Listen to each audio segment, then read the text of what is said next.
സാധാരണ ഇത്രയും ദുരന്തങ്ങളുണ്ടായ ബോഡി പോലും 2 ദിവസം കഴിയുമ്പോൾ തെരച്ചിൽ കഴിഞ്ഞ് അവസാനിപ്പിക്കും. ഹായ്, എല്ലാവർക്കും നമസ്കാരം. അപ്പോൾ മുഖ്യമന്ത്രി വി.ഡി. സതീശൻ ഇന്ന് മാധ്യമങ്ങളെ കണ്ടപ്പോൾ പറഞ്ഞ ഒരു പ്രധാന വിഷയം വയനാട് കള്ളാടിയിൽ നടന്ന മണ്ണിടിച്ചിൽ ദുരന്തത്തിൽ മരിച്ചവർക്ക് എന്തു ചെയ്തു എന്ന ചോദ്യത്തിന് വിശദമായ ഉത്തരമാണ് മുഖ്യമന്ത്രി ജനങ്ങൾക്ക് നൽകിയത്. സാധാരണ കണക്കിന് ഒരു ദുരന്തം ഉണ്ടായി കഴിഞ്ഞു കഴിഞ്ഞാൽ നമ്മൾ കണ്ടിരിക്കുന്നത് ഉടൻ തന്നെ മുഖ്യമന്ത്രിയുടെ ദുരിതാശ്വാസ നിധിയിൽ നിന്നും ആശുപത്രിയിൽ കഴിയുന്നവർക്ക് ഇത്ര കോടി രൂപ എന്നും മരിച്ചവർക്ക് ഇത്ര കോടി രൂപ എന്നും ഓരോ കണക്ക് പുറത്തുവിടുകയും പിന്നീട് ഇതൊന്നും ഒരിക്കലും കിട്ടാതെ കിടക്കുകയും ചെയ്യുന്ന ഒരു കലാപരിപാടിയാണ്. എന്നാൽ വി.ഡി. സതീശൻ എന്ന ഈ മുഖ്യമന്ത്രി ദുരന്തം കഴിഞ്ഞ് ഒന്നുമേ ഈ കാര്യങ്ങളെക്കുറിച്ച് സംസാരിച്ചിരുന്നില്ല. തങ്ങളാൽ കഴിയുന്ന എല്ലാ സഹായവും ചെയ്യൂ എന്ന് മാത്രമേ പറഞ്ഞിരുന്നുള്ളൂ. എന്ത് ചെയ്യുന്നു എന്ന് കൊട്ടിഘോഷിച്ചിട്ടില്ല. എല്ലാം കൃത്യമായി ചെയ്ത ശേഷം മാധ്യമങ്ങൾക്ക് മുന്നിൽ കറക്റ്റായും വ്യക്തമായും ഉത്തരം നൽകുകയാണ് മുഖ്യമന്ത്രി ഇന്നത്തെ ഈ പത്രസമ്മേളനത്തിൽ നടത്തിയത്. അപ്പോൾ മുഖ്യമന്ത്രിയുടെ ആ പത്രസമ്മേളനത്തിന്റെ ആദ്യ ഭാഗം നമുക്കൊന്ന് കണ്ടു നോക്കാം. സാധാരണ ഇത്രയും ദുരന്തങ്ങളുണ്ടായ ബോഡി പോലും 2 ദിവസം കഴിയുമ്പോൾ തെരച്ചിൽ കഴിഞ്ഞ് അവസാനിപ്പിക്കും. ഇത് 8 പേരുടെ ബോഡി റിക്കവർ ചെയ്തു. അവരുടെ ബന്ധുക്കൾ സംസ്ഥാനത്തിന് പുറത്തുനിന്നുള്ളവരാണ്. അവരിവിടെ വന്ന് അവരെ പ്രത്യേകമായി താമസിപ്പിച്ചു. ഞാൻ അവരെ പോയി കണ്ട് ആശ്വസിപ്പിച്ചു. അവര് ബോഡി തിരിച്ചു കൊണ്ടുപോകാനുള്ള സംവിധാനങ്ങൾ ഭംഗിയായിട്ട് ഏർപ്പെടുത്തി.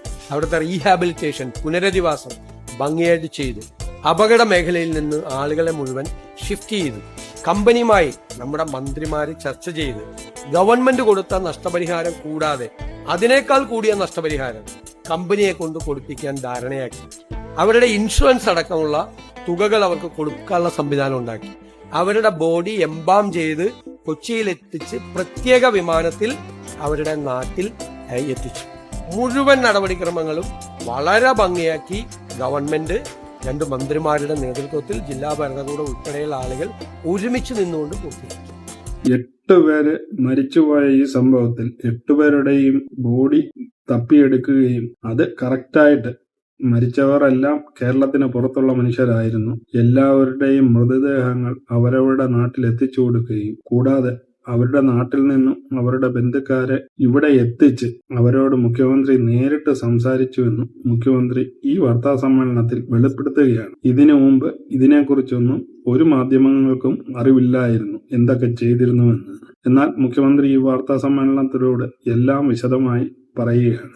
തന്നെയുമല്ല, സർക്കാർ കൊടുക്കാനുള്ള തുക കൊടുക്കുന്നത് കൂടാതെ അവിടെ മണ്ണെടുപ്പ് നടത്തിയിരുന്ന കമ്പനിയെ കൊണ്ട് തന്നെ അതിന് അവർക്ക് കിട്ടാവുന്ന മാക്സിമം തുക, അതായത് സർക്കാർ കൊടുത്ത തുകയിൽ കൂടുതൽ കൊടുക്കാനുള്ള ഇടപാടും മുഖ്യമന്ത്രിയും മറ്റു 2 മന്ത്രിമാരും ബന്ധപ്പെട്ട ഉദ്യോഗസ്ഥരും ഒരുമിച്ച് നിന്ന് ചെയ്തുവെന്നാണ് മുഖ്യമന്ത്രി ഈ വാർത്താ സമ്മേളനത്തിൽ ജനങ്ങളോട് പറഞ്ഞത്. ജനങ്ങൾക്ക് തെറ്റുപറ്റിയിട്ടില്ല എന്നുള്ളത് ഒരിക്കൽ കൂടി വി.ഡി. സതീശൻ തെളിയിച്ചിരിക്കുകയാണ്.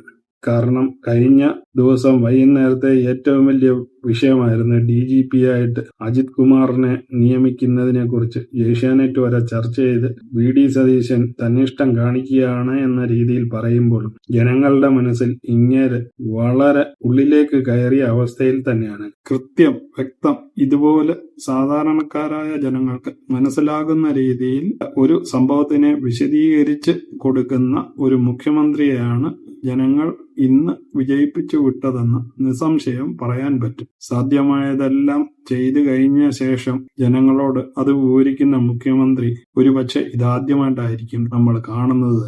ആദ്യം വാർത്താ സമ്മേളനം നടത്തി പ്രഖ്യാപനം നടത്തി ഒടുവിലൊന്നും കൊടുക്കാതെ ഇരിക്കുന്ന ഒരു മുഖ്യമന്ത്രിയെ അല്ല ഇന്ന് നമ്മൾ ഈ വാർത്താ സമ്മേളനത്തിലൂടെ കണ്ടത്.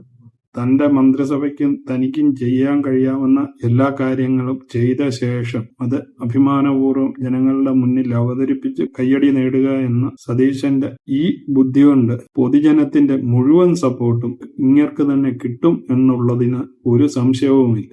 ഇങ്ങേരുടെ എതിരെ എത്ര ആരോപണം വന്നു കഴിഞ്ഞാലും ഇങ്ങനെ ജനമനസ്സിൽ ഇടം നേടുന്ന ഒരു വ്യക്തിയെ ജനം കൈവിടില്ല എന്നുള്ളത് ഇങ്ങേര് പണ്ടേ മനസ്സിലാക്കി വെച്ചതാണ് എന്ന് നമുക്ക് ഉറപ്പിക്കാം. അപ്പോൾ ഈ വീഡിയോ നിങ്ങൾക്ക് എല്ലാവർക്കും ഇഷ്ടമായി കാണുമെന്ന് കരുതുന്നു. മുഖ്യമന്ത്രിയുടെ ഇനിയും ഇങ്ങനെയുള്ള വീഡിയോകൾക്കായി ചാനൽ സബ്സ്ക്രൈബ് ചെയ്യുക, ലൈക്ക് ചെയ്യുക. വീണ്ടും പുതിയൊരു വീഡിയോയുമായി വരുന്നത് വരെ നിങ്ങൾക്കെല്ലാവർക്കും ഗുഡ് ബൈ.